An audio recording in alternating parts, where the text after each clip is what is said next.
Well, happy Indigenous Peoples Day or First Nations Day or whatever. Have you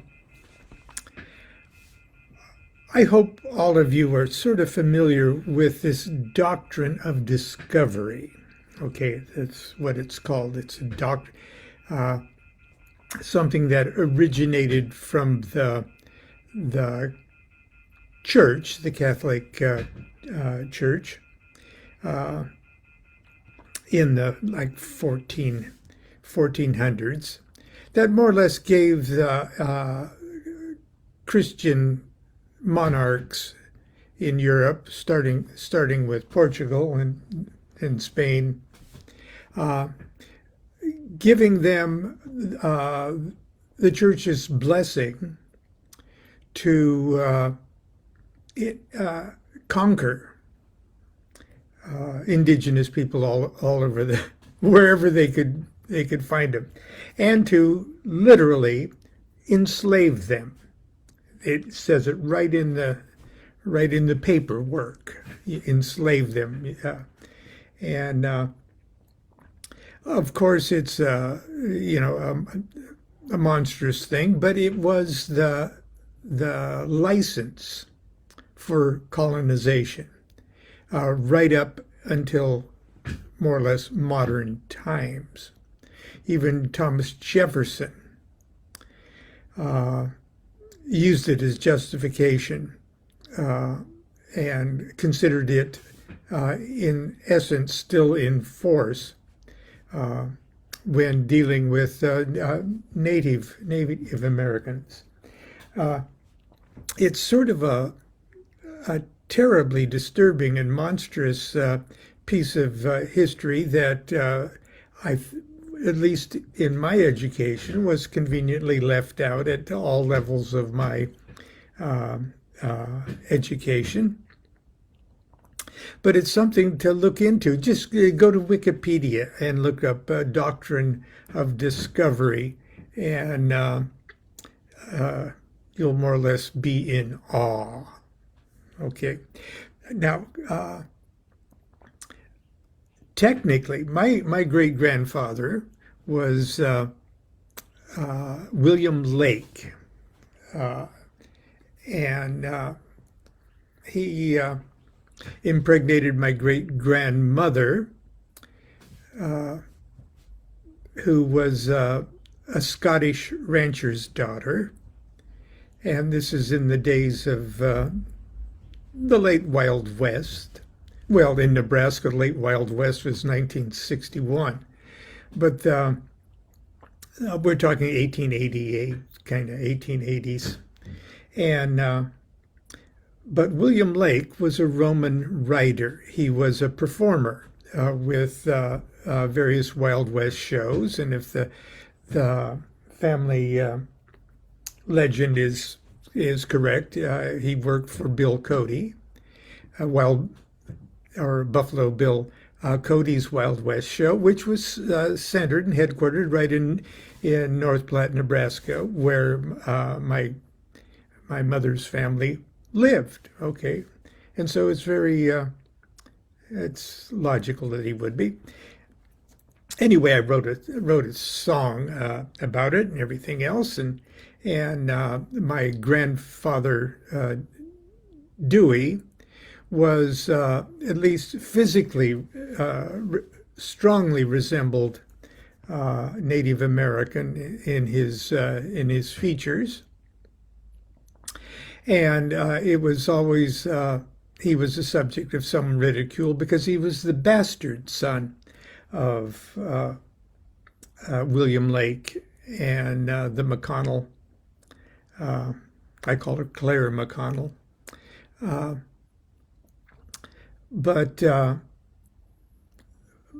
my mother's family always took perverse pride in suggesting that William Lake was killed. Well, he was killed. It wasn't a suggestion. He was killed during a matinee performance. Now, a Roman writer rides two galloping horses, one foot on one horse and one on the other. It's a very dangerous thing, and that was William Lake's specialty. And my mother's family always took perverse pride in thinking that, or suggesting, or telling, or passing down the story that my great-grandmother's father, who was a wealthy rancher in North Platte, had his hired men tamper with William Lake's gear just prior to his performance.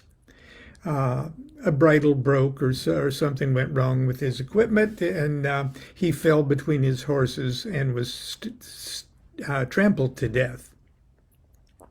And so I wrote that song, Roman Rider. Okay. And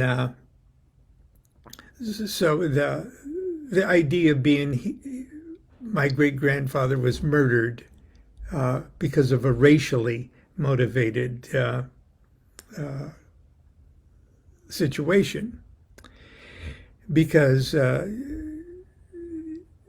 you just didn't marry Indians in those days or Native Americans in those days. And so that was the story. Now, when I did my DNA, Constance and I did our DNA thing a few years back, and it's since been updated every time there's new information. I didn't show a single percentage point of Native American DNA. Now, something is obviously either my grandfather wasn't half Cherokee, or my grandfather wasn't my mother's father, which is unlikely because she looked just exactly like him. She had that same, well, anyway.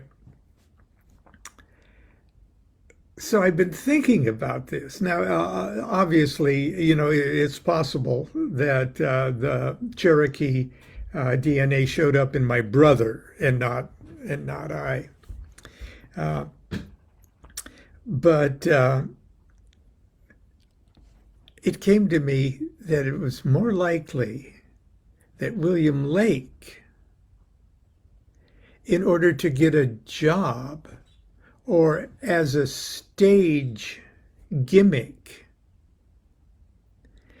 to work with the Cody Wild West show, said he was a full-blood Cherokee. That seems far more likely. I've got a picture of him, and even though Cherokee had long been a tribe that easily assimilated with white population, they almost immediately they started dressing very, very European and everything else. And I've got a photograph of William Lake, and he didn't look particularly Native American. So I'm thinking that not only did my great-great-grandfather have my great-grandfather murdered because he was an Indian, but my great-grandfather wasn't even an Indian, which is like irony upon irony. And it almost makes it a better story. But anyway, what does that have to do with magic? Well, what does DNA have to do with magic?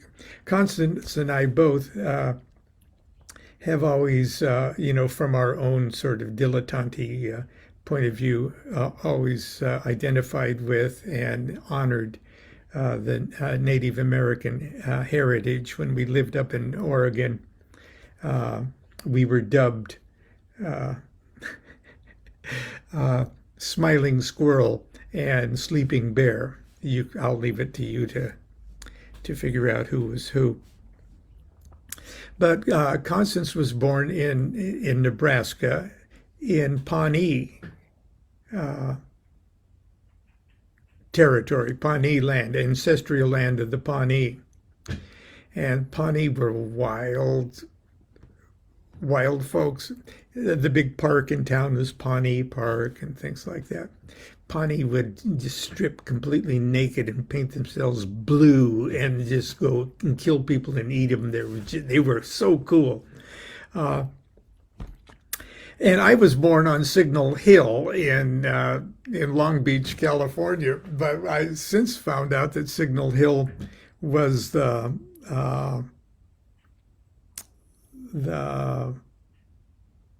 ancestral home of the what is it? PU something. Anyway, it's a tribe in itself, and it communicated with other indigenous people on Catalina Island from the top of the hill. It's right near the beach, so that's why they call it Signal Hill, and it's so. It has history too. I'll look it up again. But what does all this have to do with today's talk? Maybe nothing. Maybe I should just shut up now. I've already talked 15 minutes. This morning, in that twilight, because there was a full moon last night, and the backyard was brightly lit. It was. You didn't want to sleep. It was so neat. And our bedroom, the whole wall is a sliding glass to the backyard, and so I awakened.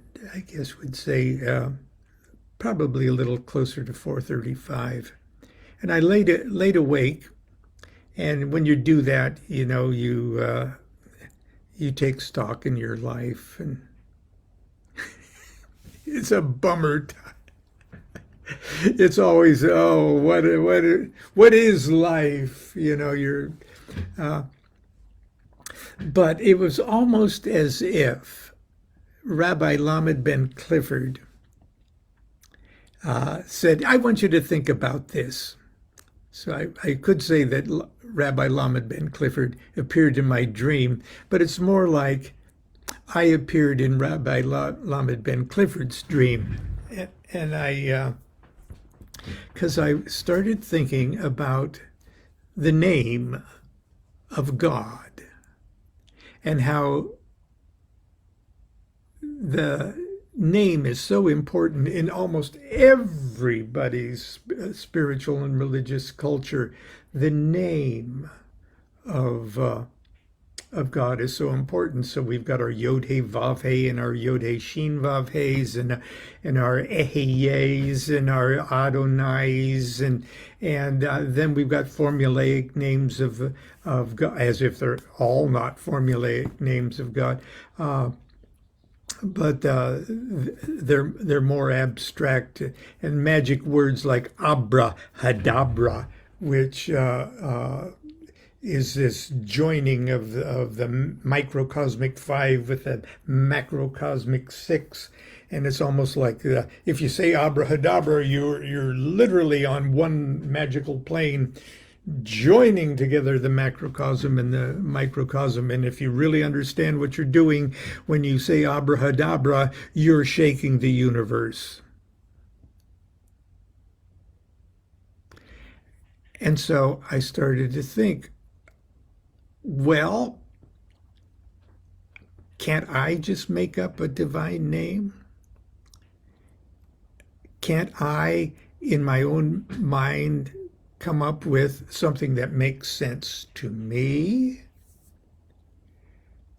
Can't I come up with the creative word of God myself, my own my own personal one. Here's what I came up with. We all know. Well, I should have asked your permission. Do you want me to share this with you? It's too late. First of all, we got this idea of the cube of space. Okay, in the cube of space, the different coordinates of the cube of space, which is how existence came into existence. So if I could come up with a divine name, a divine word, a magic word that encapsulated, that represented, that reflected how existence came into existence, that'd be pretty hot shit. So, Kabbalists have this idea of the cube of space, something, literally, everything coming out of nothing. And it starts with the recognition of a point, okay, of a singularity. And the singularity reaches to infinite height and then stretches to infinite depth. And that up and downness, they assign what they call a mother letter, Aleph. Ah. Ah. And like in a ritual, you'd go, ah. Starting with, ah, because it's the mother letter Aleph. And then from the point, it stretches infinitely east and infinitely west. And that's the mother letter M, mem. So it'd be, ah,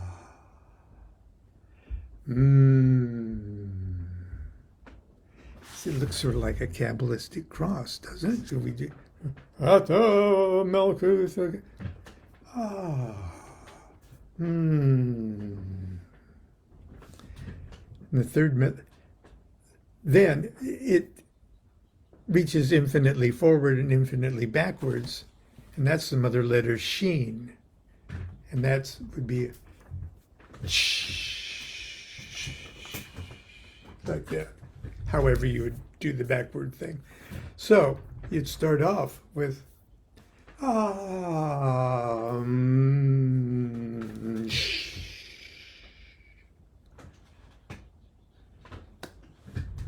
and that's your three-dimensional Kabbalistic cross.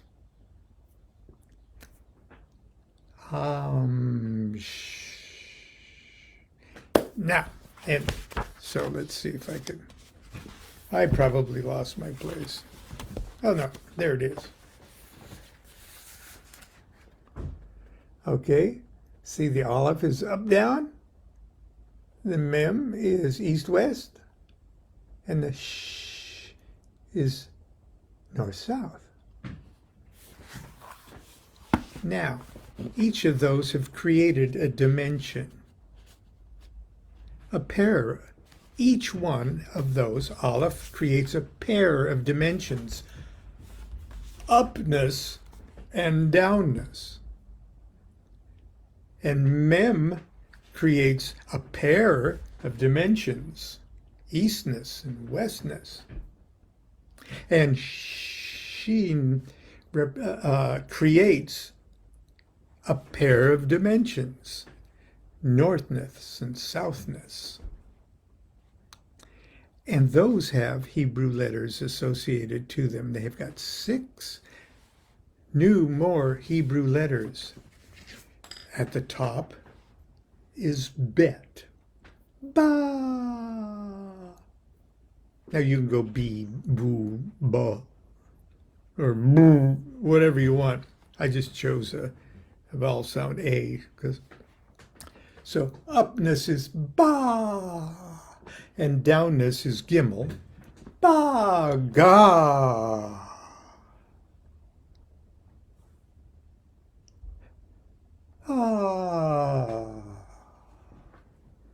BaGa. For up and down. Eastness would be Daleth. Da. And westness would be kaf. Ka. DaKa. BaGa DaKa.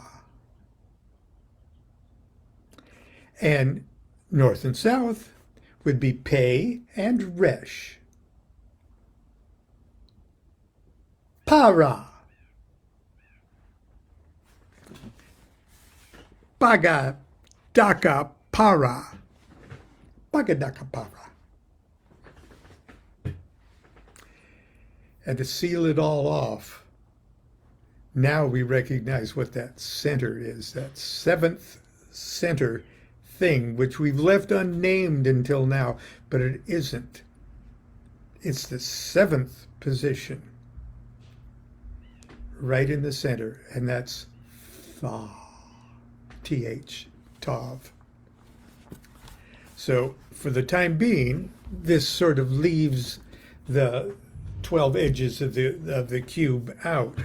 But as a temple opening and as a homemade set of homemade divine words of creation itself that you could put into a ritualized, grounded enactment of ah.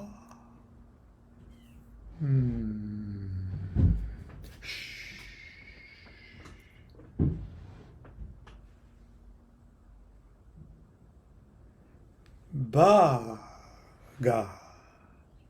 DaKa PaRa.